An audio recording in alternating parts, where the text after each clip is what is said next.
Concerns about technology and employment are almost as old as recorded history. Queen Elizabeth, the first one, tried to protect hand knitters by refusing to authorize a machine that would have increased production of stockings. Since then, creative destruction, the process by which industries and businesses rise, are displaced by new challengers, and fall, has been a hallmark of economic advancement. By increasing labor productivity, technology has raised living standards to heights undreamt of by our forebears. My mom was one of the last telephone operators replaced in the late 1950s by automatic switching machines. She went on to work in an electronics factory and then became an accountant, making far more than she ever could have as an operator.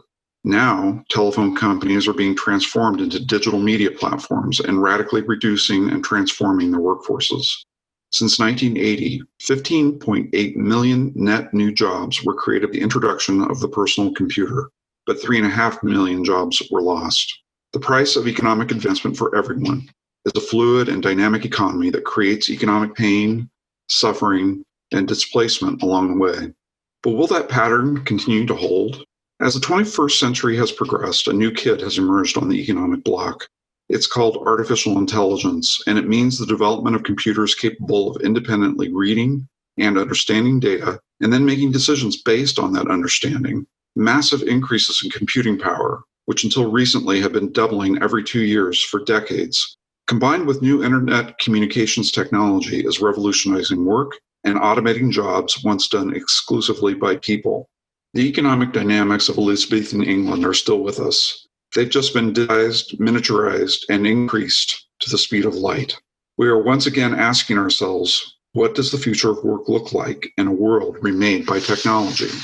My guest today on Hardly Working is Amy Webb, a quantitative futurist, a professor at the NYU Stern School of Business, and CEO of the Future Today Institute. Last year, she published The Big Nine, How the Tech Titans and Their Thinking Machines Could Warp Humanity, where she offers insights into how AI and the big tech firms developing it may shape our future. Amy Webb, thank you for joining us today on Hardly Working. Thanks for having me. Really great to have you. We're here to talk mostly about your book, The Big Nine, How the Tech Titans and Their Thinking Machines Could Warp Humanity. You're a futurist, and I'm very intrigued by that because it sounds fascinating, but I don't know exactly what it is, and I suspect some of our listeners won't know either. But why don't you talk a little bit about what a futurist is and then how you do your work? Sure. So a futurist is sort of contrary to what a lot of people might think. Somebody who uses signals and data and evidence from the present to understand change as it's happening for the purpose of understanding plausible outcomes, plausible next order outcomes. So most of our job is really about reducing uncertainty over a long period of time. It is not making predictions. And that's an important distinction because especially right now, there's a lot of speculation around what a post-COVID world could look like, the United States' role on a global stage, the future of biotech, biointerfaces, artificial intelligence, healthcare, geoeconomics, and so forth and so on. The truth is that there are so many external variables over which no one entity has control that there is no way to accurately predict, the future. And I guess you would have to be omniscient. And then you would also have to have some kind of quantum computer at your fingertips that would continuously crunch every single variable. It's like the math doesn't work out. So really, our job is about creating a state of readiness. And I do that. I rely very heavily on quantitative data as well as qualitative data. But there are different schools of thought on this and different ways of doing it. Foresight, as it's known, goes back over 100 years. And in the most recent era, I think there's a bit more of an emphasis on using data. Okay, so the immediate question we're talking about today is artificial intelligence. Clearly, there are a lot of unknowns there, a lot of unknowns, a lot of unknown unknowns, and then the interactions that you were just talking about between how that technology will affect and be affected by human actions as it's being developed and being used. You start out the book grappling with this question of human consciousness and what we mean by the words mind and think. Why is that important, and how does it help guide the rest of the book in your thinking through this issue? That's a terrific question. Most futurists will tell you that there is no use in trying to understand the future without first looking at the past. So if we want to understand the future of artificial intelligence, we need to not just sort of prognosticate or even consider what's happening today. We need to go back as far as possible to understand the foundations of what is now the third era of computing. The question is just how far back do you go? Because you could certainly go back to the 50s, to a workshop that happened over the summer at Dartmouth, where preeminent computer scientists at the time, and neurologists and psychologists, mathematicians, logicians got together to imagine a future in which a computer might someday think, and think like a human does. But that's not actually the first time that question had been asked. In fact, the same question had been asked during World War II, when the United States was trying to beat Nazi encryption. And Alan Turing during that time asked similar questions. What might the future be like if machines might someday think? And in fact, if they were doing that, how would we know, right? That's the Turing test. And you would have to go back even further before that to the 20s, to the World's Fair, when there were a number of robotics and robots displayed that had very humanistic characteristics. There was a robot, the 1939 World's Fair, that looked a lot like the Tin Man from The Wizard of Oz, and it was called the Westinghouse Motoman, that not only talked in response to humans' questions, a human question, but also smoked cigarettes, which was like super exciting for everybody at the time. It did. It would inhale and then puff smoke back out. Did the tobacco industry help finance the development of that's a very good question. They should have, right? That was a good opportunity. And you could even go back further than that to Ada Lovelace, as she was working with Charles Babbage on the analytic machine, which was an early computer, which at that point just did tabulations. However, she posited in a number of academic writings, what if this tabulation machine at some point does more than calculation? What happens if it someday might compose songs and music the way that a human might? And that's in the 1800s, at a time before there was electricity everywhere, and at a time before we drove cars. But you would have to go back even further than that, to the very first animatronic toys and devices, to a duck that was a robot, but certainly quacked and made sounds like a duck, to a little tiny monk that would seemingly walk up and down a dinner table to entertain guests during a time in which the church was effectively the ruler. And these questions that we continue to ask today are hardly original. So as long as we've had machines, and as long as those machines have become more and more anthropomorphized to either look more like humans or look and sound more like animals, we have continued to ask that question. And as we've evaluated that question over the years, which is, what would the future look like, in which we created a walking, talking, realistic computer that seemed just like us, there was a parallel track where we also started to ask questions like, well, wait a minute, how does our own mind work? Because even in the year 2020, there's very little that we know. And therefore, if you want to have a conversation about artificial intelligence in a meaningful way, it's not enough to say that we've been modeling modern AI using what we know of the human brain. You also have to ask the question, well, what exactly do we know of the human brain, and how has that influenced the development of AI?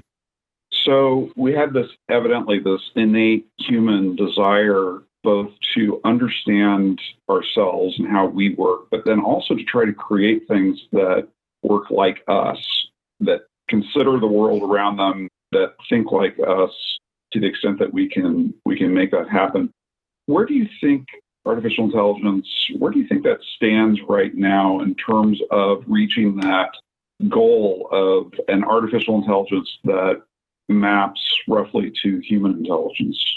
So I think that's a pretty good question to ask. It's certainly a question that a lot of people are wondering about. And again, as a futurist, my favorite answer to a lot of questions I get is, what would it take for X to be Y? So what would it take for an AI system to map more concretely to the cognitive or the compute power of a human brain? Well, for one thing, we would have to know a whole lot more about the human brain. We still don't know very much. We can assess the compute power that we're capable of biologically, and we can have some understanding of what our biological limitations are if no other technologies are introduced, like, implantables or synthetic biology or genomic editing. And you can sort of do the math on, even if Moore's law doesn't hold, what are the outer reaches of the computational power of an AI system? So you can sort of roughly do that, and you can kind of sort of compare apples to apples, kind of. But I think the exercise is really not the right one for us to pursue, because making an assumption that that artificial intelligence will someday mimic or match human intelligence, or even that AI is an artificial form of HI, human intelligence, I think is sort of incorrect.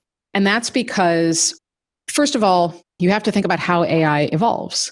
If there are evolutionary algorithms, and data and no constraints or parameters, and we allow AI systems to evolve and to learn the way that we would, again, it's an evolution of machine intelligence with a foundational layer of what humans built and created.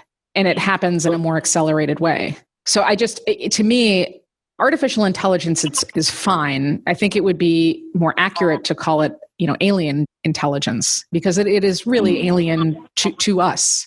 It's different.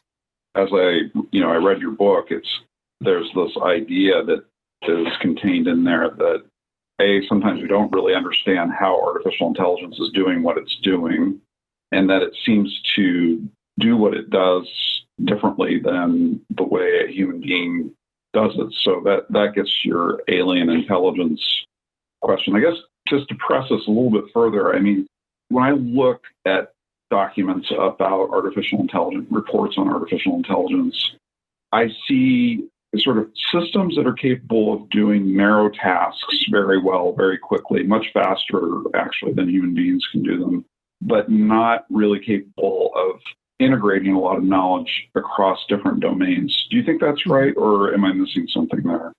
Yeah, there's like a generally accepted deviation with regard to AI systems. So there's artificial narrow intelligence, which is a machine doing a skill equal to or slightly better than a human could in a very narrowly defined space.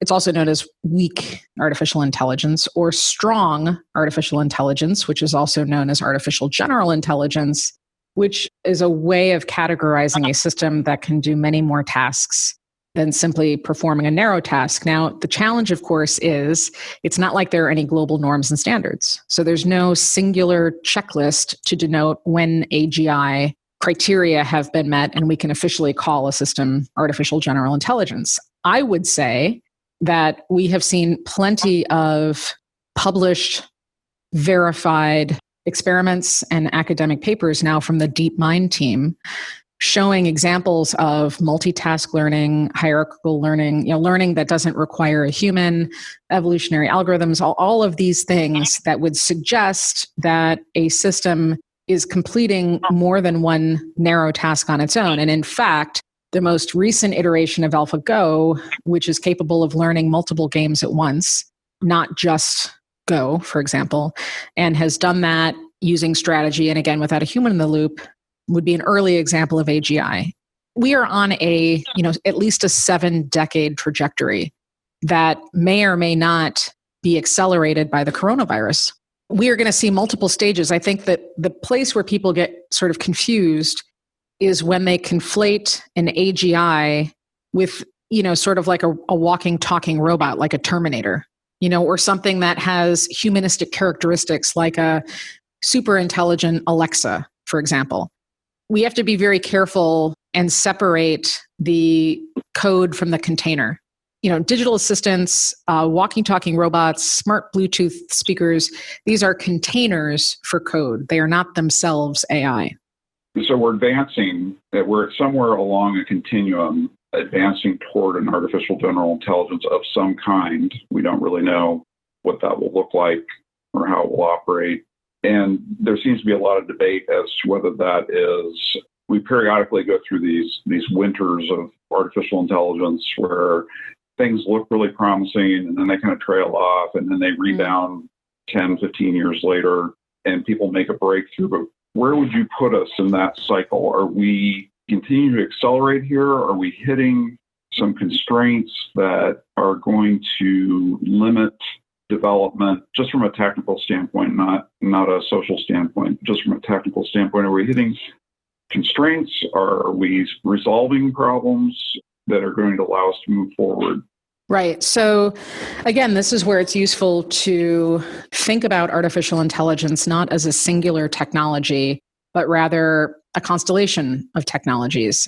Marvin Minsky and John McCarthy, who coined the term artificial intelligence in 1956 at this Dartmouth meeting, themselves later said, AI is kind of like this meaningless term because as soon as something has some degree of automation, even if it's very simple, we no longer think about that as artificial intelligence. It's just, we're using a calculator. So to that extent, I would just say within AI, there are absolutely developments that are catalyzed by the coronavirus. And, areas like computer vision and machine reading comprehension, using AI in very specific narrow ways to help speed scientific discovery. This is again where evolutionary algorithms come in. If we're trying to figure out which of these 70 antivirals have the greatest likelihood, given the factors that we know, of having the greatest efficacy to inoculate, the population or to treat the population.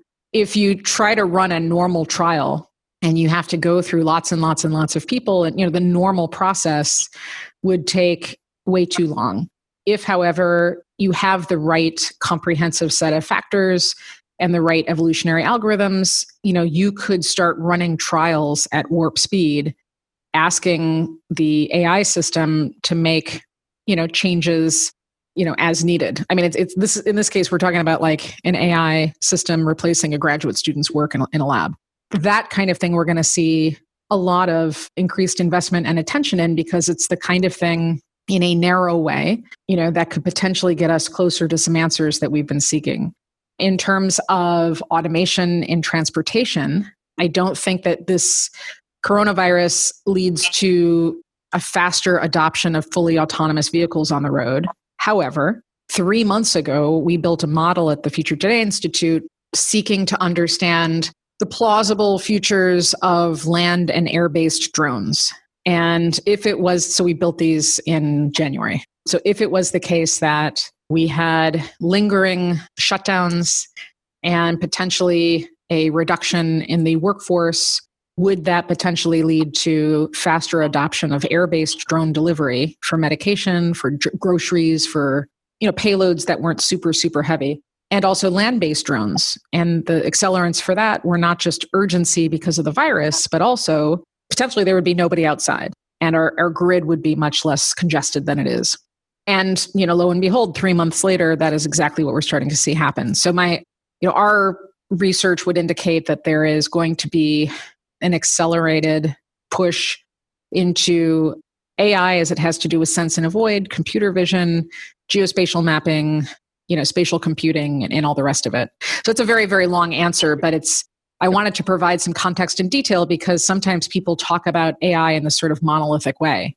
And it's important to understand that AI is, many things. Yeah, this is really helpful because what it points to for me is that AI is increasingly organic, that it is, and you use this word evolutionary algorithms, which I think means that they, have a capacity for adapting to their environment, to the information that they're receiving and making changes on their own without much in the way of human direction. Is that right? Yeah. And, again, I don't think we're not talking about weird science where you got a couple of people sitting at a computer ordering I might be making an 80s reference that like 3 people understand. No, I got that reference. Yeah. So it's not, I don't think it's like that as much as, the type of lab work, when you are doing your typical sort of wet bench lab work, you've got some students, They have to run the same tests over and over and over again. It's physically running tests, slightly tweaking things, and it just takes a very long time. If you could automate the work of that lab, not to like obviate the jobs of lab assistants, but if you could obviate that work that a graduate student does and not only make the process more efficient, but make it 1,000 times faster and to have, if the parameter is, find an answer that meets these criteria, and let the system solve the problems on its own. And that kind of leads me into what I wanted the second part of our conversation to be about, which is you spend a lot of time developing these questions around values within AI, that these systems kind of reflect the assumptions of the people who build them, that we're kind of laying down a matrix here. If I understood, it's going to form the basis for a lot of the values that kind of guide the evolution of the system over time. I think I remember reading that you kind of analogized this to the Ten Commandments, that the Hebrew scriptures handed down the Ten Commandments, and then we've adapted them over time to suit current circumstances. And then you kind of bring up this idea of tribes, which is where I really want us to go now. There are these different AI tribes. Now, tribe is, when you think of that word, you're generally thinking of, in other contexts, sort of study of ancient and somewhat primitive civilizations. But in this sense, we're using it in conjunction with a cutting-edge technology. So explain the AI tribes concept and who are the AI tribes? Right. So, the way I think to understand this is to always, every time you're thinking about a technology, you still have to sort of think about humans' relationship or humans' place with regard to that.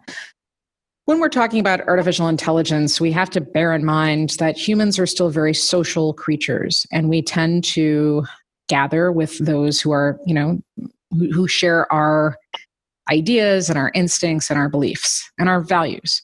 It's highly, highly unusual to find a tight-knit group of people who are completely on opposing political ends of the spectrum or, have totally different ideas about things.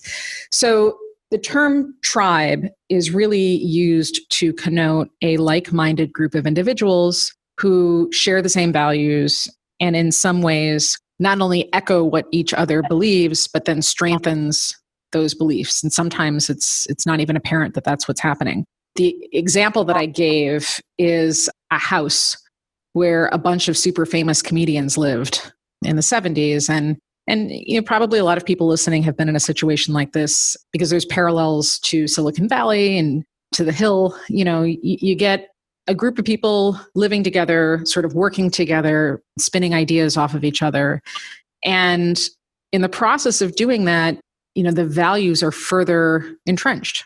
Now, that's true of artificial intelligence. So a lot of the people who work in the field, they are going to the same schools. They are basically working at the same companies, even with a prolific startup ecosystem.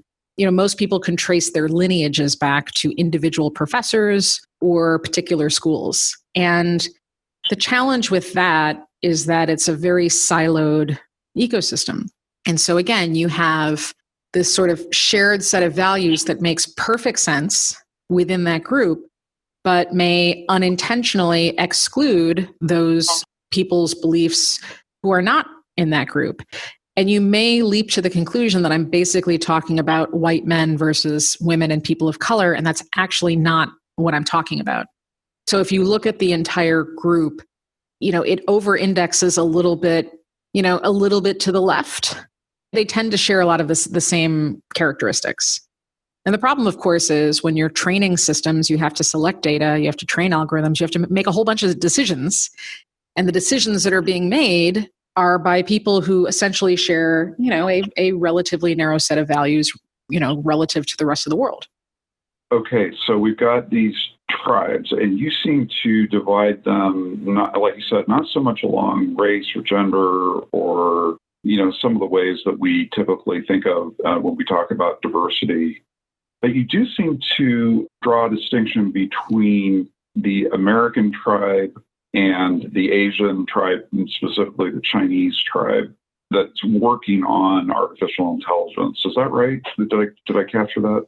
That's right. And here we're talking about sort of the free market economy and the way that AI's developmental track has been continuing to blossom. And the Chinese model, which is AI being developed by, publicly traded companies that might seem as though they are separate from the government, but because they are domiciled in China, must answer to the CCP. And this is not anecdotal. This is evidence-based. I mean, there are plenty of examples of new policies from the CCP and how those policies have had to interact with some of the top companies who are working in the AI ecosystem. They are part and parcel of some of the digital programs that are being exported. They're certainly part of the hardware that's being exported and used in other countries. And, Xi Jinping has made no secret of the CCP's desire for cyber sovereignty, Chinese cyber sovereignty, and, creating a new world order, one to some extent built on AI with China at the helm. That was all true before the coronavirus emerged. So AI had been on these two developmental tracks. There was a sort of third track, a little bit less influential, and that would be the European model, where they have been very active in regulation, creating regulation, anticipating ways in which AI might be used. Although, they've been a little bit less successful in deploying those ideas worldwide. So you have principally this American kind of tribe and a Chinese tribe that have these kind of different imperatives, different approaches. And some of that is rooted in the way we organize our politics and the two different systems. One bent more toward wanting, the use of AI for social control. And that's been a big issue. And then in the U.S., the tribal problem is kind of different in the U.S. context, right? So we've got. You mentioned this at the beginning. We got people working in the industry that have largely gone to the same institutions, gotten the same kinds of education, have the same left of center political values. One of the arguments that you bring up, or needs, I think, for change that you bring up in the book, is about broadening the kind of education that we give our computer scientists, basically, from a narrow kind of just technology focus to trying to bring in other disciplines into that education.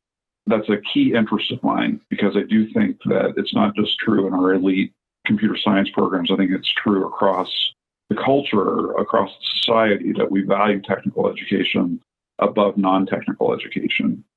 But I'd like to hear you talk about that a little bit.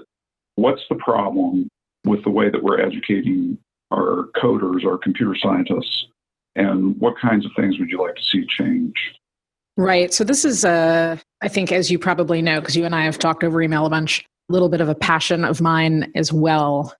The challenge is that a lot of our curriculum, especially in the United States, is a response to, it's reactive to the past and the present versus being responsive to the future. And I think this crazy laser focus on STEM education over the past decade, and much more so in the past maybe 4 or 5 years, is really a response to the challenges people creating those curricula and teaching are feeling. It represents their own insecurities, when it comes to tech. Now, listen, I've got a 9-year-old. My 9-year-old has had absolutely no problem signing on to Zoom and taking her distance learning classes, printing stuff out. She's needed like next to no parental oversight. And yet I'm watching a lot of parents, because all the kids have to sign on at the same time. I've watched a lot of parents really struggle to get their kids online, struggling to understand, because they've insisted on doing everything themselves. And the way that activity has trickled up to the leaders of the school is, the kids just can't handle Zoom. They just can't handle distant learning. And that's not true. it's the parents who are having the problem.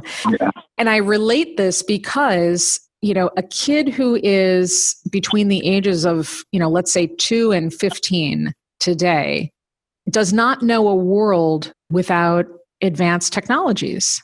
So they do not have the same learning needs, or I should say learning gaps, as somebody who's in their 30s through, on up.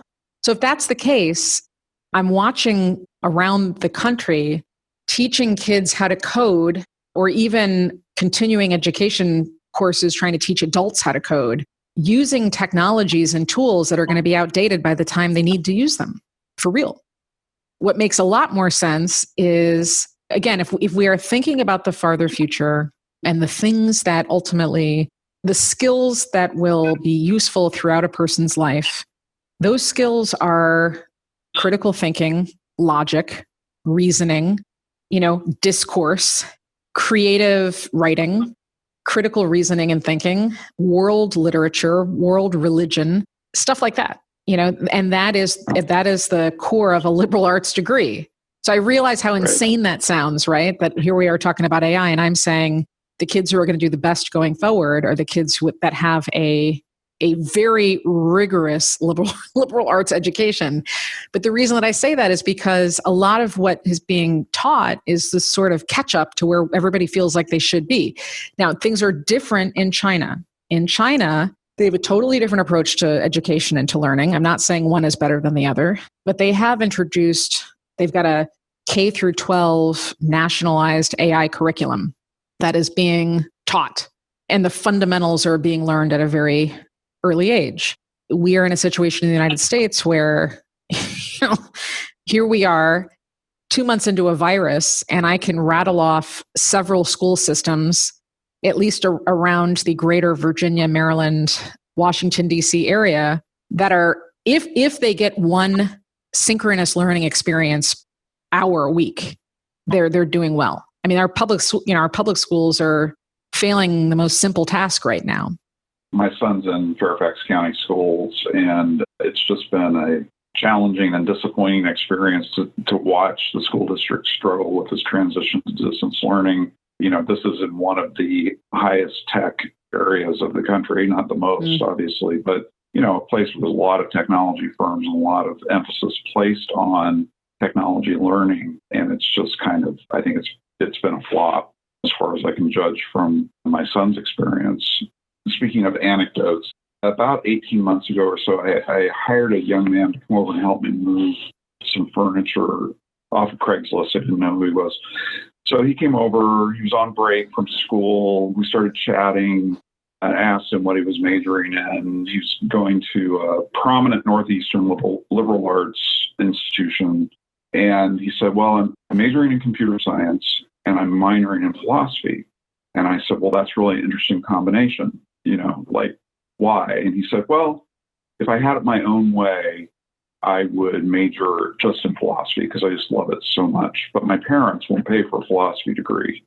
They'll only pay for the computer science.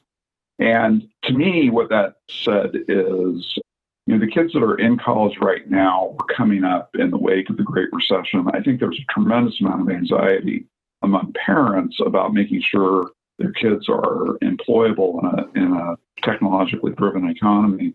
And so we're pushing a lot of people into the stuff that they don't, if they had their druthers, they wouldn't probably do it. They probably do something else. And I think that accounts for the attrition that we see in the STEM occupations, people getting out after a few years. So there's that whole issue, but there's also this issue of what it is that people know when they start coding. They either just know the coding or they know the coding, and then they have some sense of where this thing that they're working on fits into the rest of society and fits into history and culture. And that's what I took from your book, is that that's what's really missing. Yeah, I think that's right. Part of what's missing is a big enough and a broad enough representation in the foundational pieces of artificial intelligence.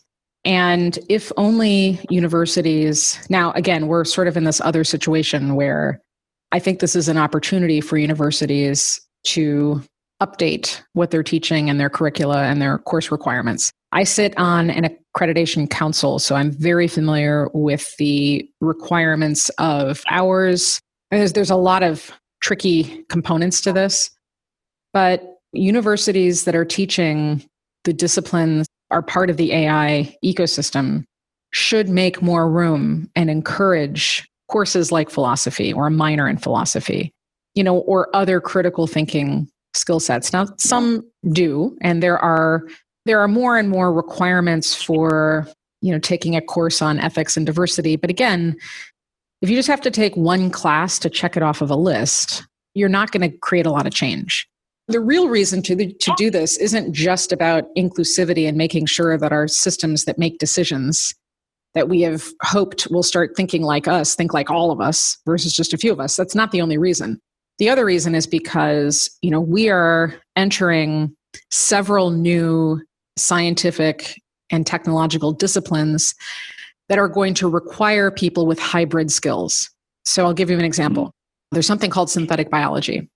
Synthetic biology means biology that doesn't creating organisms that don't currently exist in nature. So I'm not talking about inventing a glow-in-the-dark lizard, although that technically would be part of it, but rather, can we create a virus? I realize this is terrifying to hear this at this point, given where we are, but could we create a virus that we could deploy to fight other bad viruses? If it's the case that we ourselves are just code, and that's one way to look at it, then isn't biology the most important technology platform of the 21st century? And if that's the case, we are going to need people with hybrid skill sets to do something about it. So computational biology, computational pharmacology, people who can do both machine learning and wet bench style research. We're actually going to need lots of sort of hybrid trained students. And if we're really just constantly trying to respond to the huge number of job openings in very particular fields from yesterday or today, we're going to miss what's coming tomorrow. And now I sort of found this the other day. I was poking around on the Internet Archive, which has full scanned copies of magazines going back decades. So I was looking at some old issues of Byte magazine and Popular Mechanics. I found a story from the 50s about how we just didn't have enough engineers, computer engineers.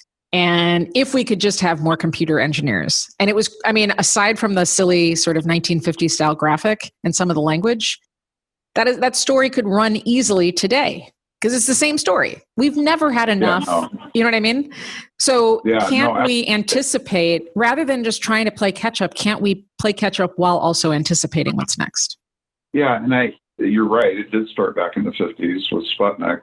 We got scared and we've got to get serious about science education. And we've been on that path ever since. And I think it's draining the life out of education, if it hasn't already drained the life out of education.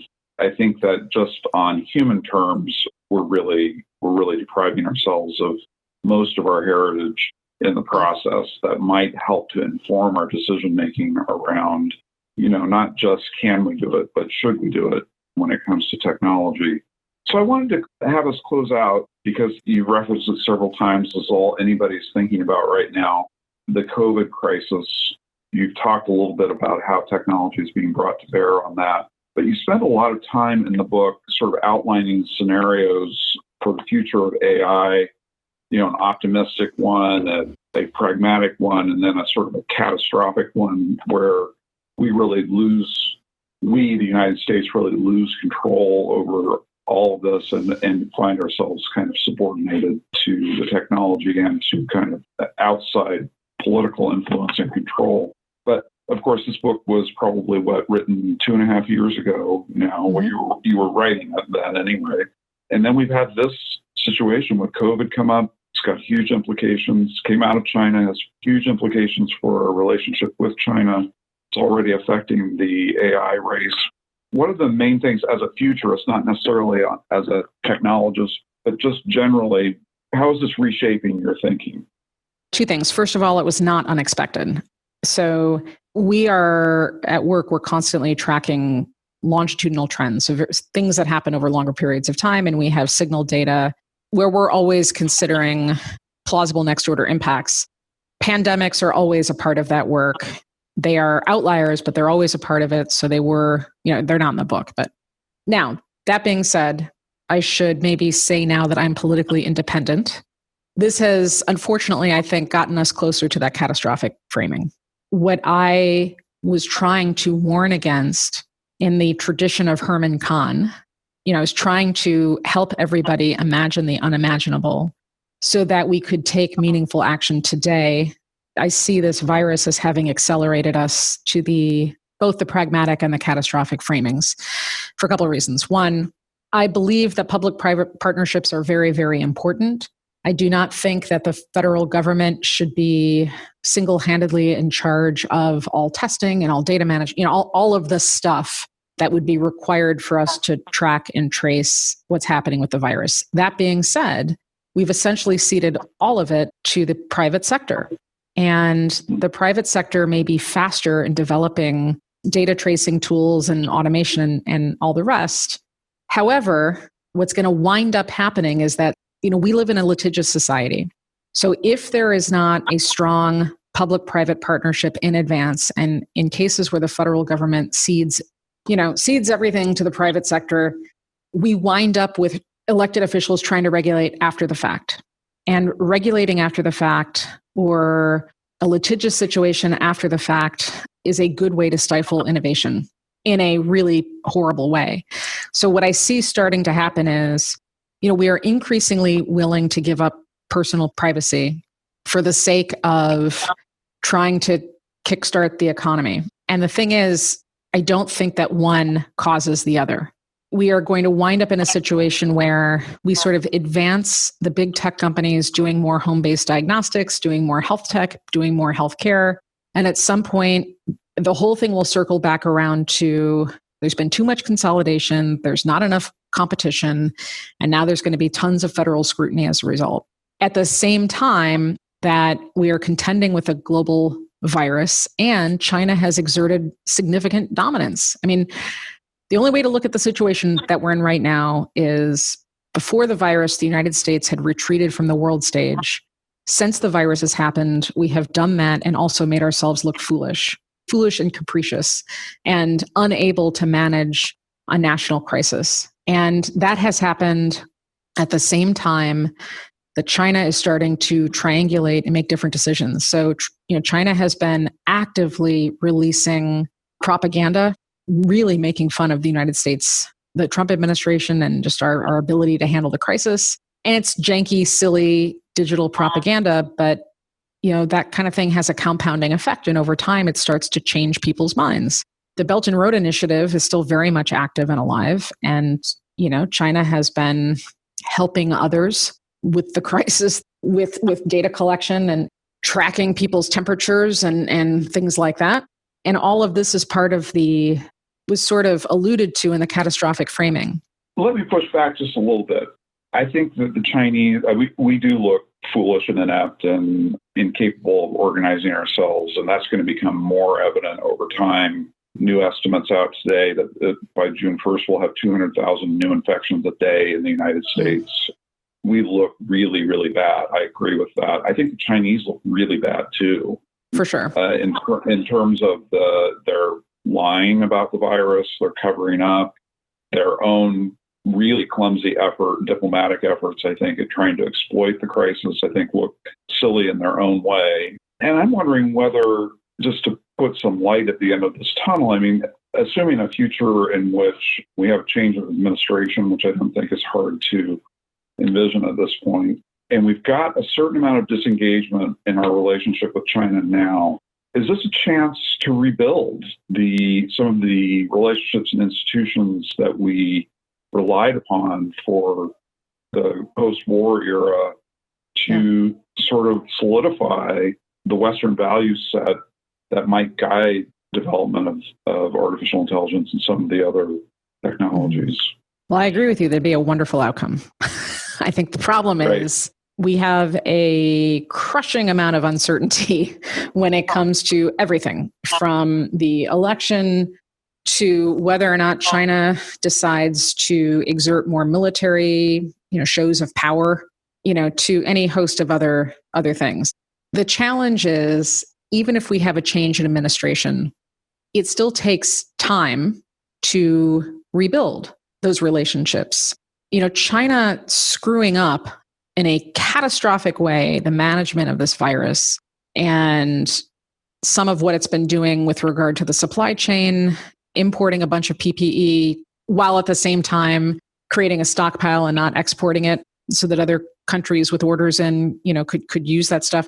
I think a lot of leaders, business leaders, government leaders kind of expected that out of China.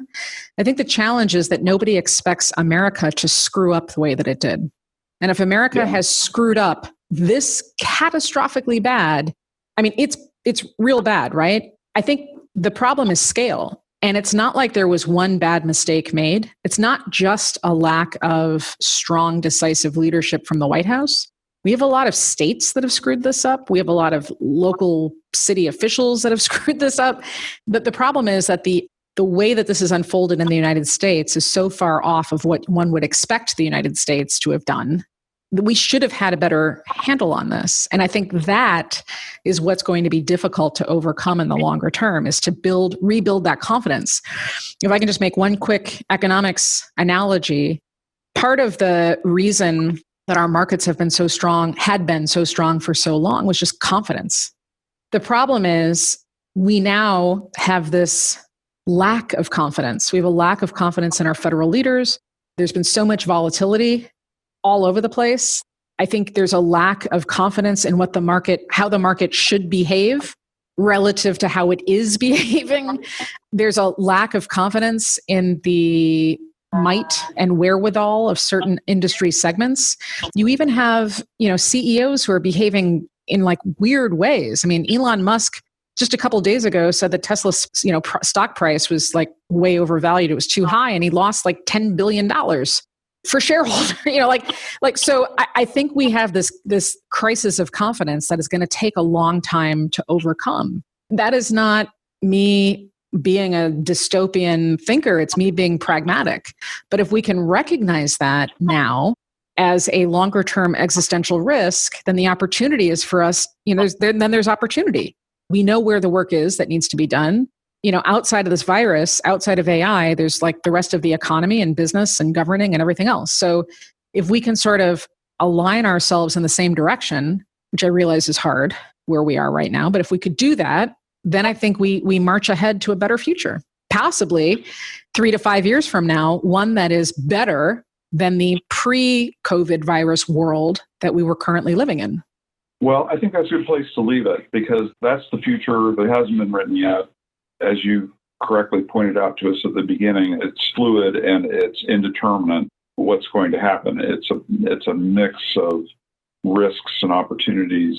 I happen to be a little more, I guess I'm naturally a pessimist until I meet a real pessimist. And then I react by being a little more optimistic. And I am a little bit more optimistic in this conversation, just because I see some things going on in society that offer encouragement to me. Americans have a history of throwing up leadership, great leadership during times of crisis. And I think we've seen really bad leadership. We've also seen some exceptionally good leadership and farsightedness going on, especially at the level of our governors, which is sort of the farm team for the White House. So I'm a little more hopeful that we can figure some of this out. Amy, thank you so much for being on. You've been very generous with your time. Highly recommend the book, The Big Nine, which you can get on Amazon. Might not get it 2-day delivery, but you'll get it delivered. And I look forward to continuing to follow your work in the future. So thanks again for joining me.